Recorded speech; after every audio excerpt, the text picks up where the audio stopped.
Hello, ladies and gentlemen. My name is Michael Golonska, the creator of my new show, G.I. Hose. Now, I want to warn you, parents advised that this show contains sexual content, strong language, and a lot of scary Oompa Loompa type shit. That is an example of what you are about to see.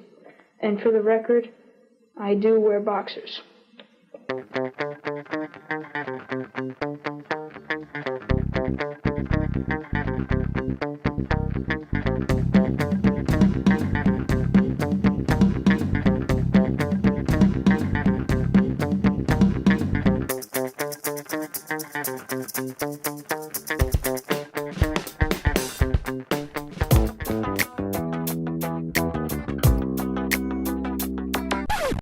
Nobody is as driven and as determined as Mike Golonska.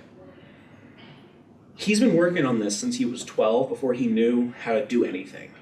Sitting there with his VHS camera, moving it shot to shot to shot to get everything he needs. And now he's invested thousands of dollars into this. Mike is the kind of guy who, when he sets his mind to something, he can do it. He can overcome anything. I was an ADR recordist for G.I. Hose, but I was also the voice of Harvey the Gimp.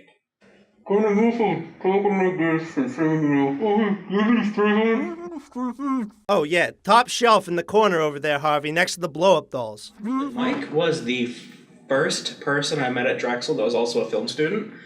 I was at Accepted Students Day, and one of the first things that he talked to me about was G.I. Hose. And he was like, oh, I got this idea for a stop-motion show about G.I. Joe dolls that own and operate a porn shop. And I said, yeah, adults wouldn't buy that. $500? I'm sorry, man, but that's how much the general said it's going to cost. How am I going to come up with $500 in one day? When I was 12 years old, my dad gave me our family video camera. I was influenced by a show called Kablam on Nickelodeon. And Kablam did this thing where they did like half stop motion, half live action, where basically if a doll was talking, they just shake it without seeing the hand. And then if they had to do some kind of action, they would do like a really cheesy stop motion animation. So I wanted to do something just like that.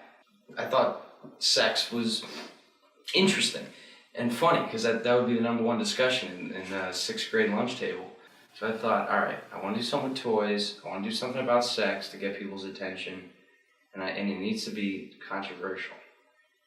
And then I had a box, and I had the dolls, and I thought, let me make it a porn shop.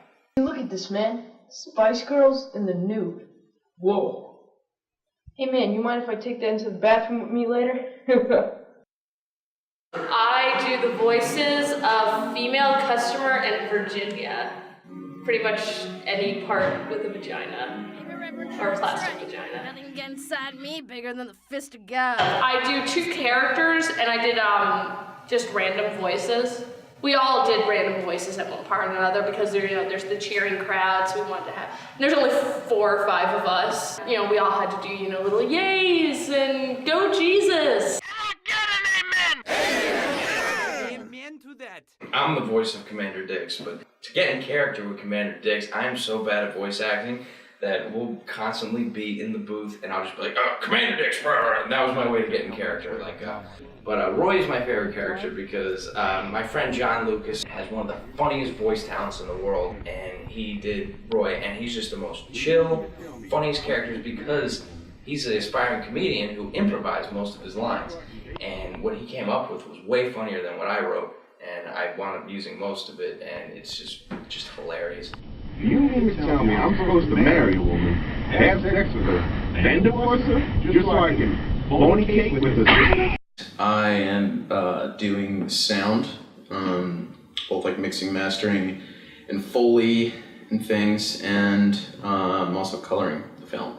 My favorite part thus far is probably like when he's like, when the camera like zooms out and reveals the entire porn shop for the first time. It's when it's like fully realized. There's like 2 characters that are toys, and they're in a toy porn shop. This is about the 4th set I've been through. It went from little stages of cardboard to bigger stages of cardboard to wood where we didn't know what we were doing to big wood. So I bought my own lights in the background here. These are like Home Depot store-bought lights. My mom's old hair cutting coat doubles as a chimera.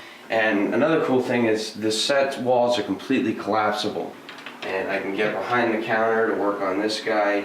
I can go to the side here for some different cool angles. It's you learn by doing, and the other sets never had that. So the set was made entirely by me and my dad. My dad made basically the foundation of the floor and the walls and all that.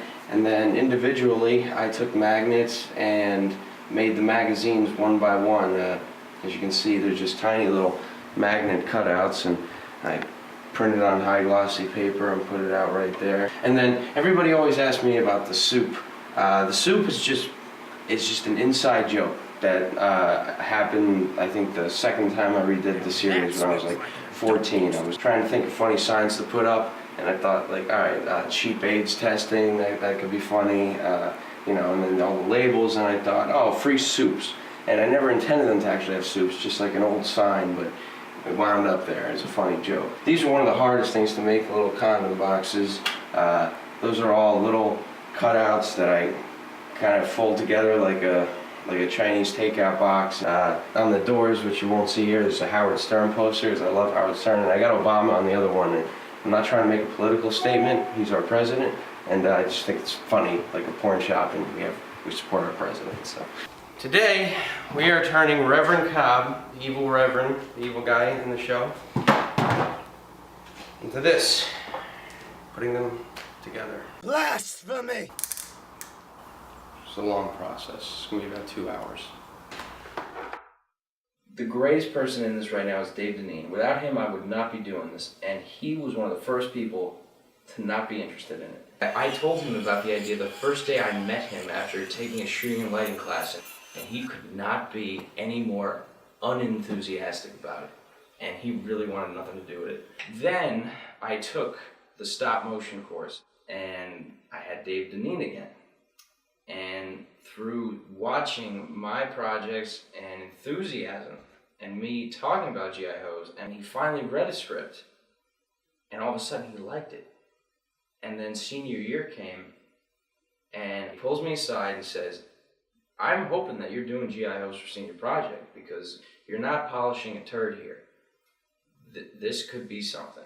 I am the sort of technical / faculty advisor for GI Hose. Or the animating style, I mean, in some ways it's like, you know, it is like Robot Chicken, because, you know, Robot Chicken, this whole shtick was, you know, dealing with the Mego action figures and stuff like that, so he's doing a similar thing, but with the more classic, you know, 12-inch G.I. Joe type characters. I always had a little bit of a problem with not having moving mouths, and this is something Mike and I discussed early on about how we're going to deal with the moving mouths. Because in all his original tests, he just had them gesturing and talking, but no mouth movement. He didn't want to do like cut-out mouths from Robot Chicken. I don't blame him. I think that looks terrible. We were talking about clutch cargo kind of mouths for a while, which is where you chroma key in somebody's lips and it looks cheesy, but it could be funny. But somehow we're back to just wild, histrionic gesturing and no mouths. Trying to animate real G.I. Joes is a nightmare because they're not built to take the weight. The ankles, knees, and all that stuff are just terrible to deal with.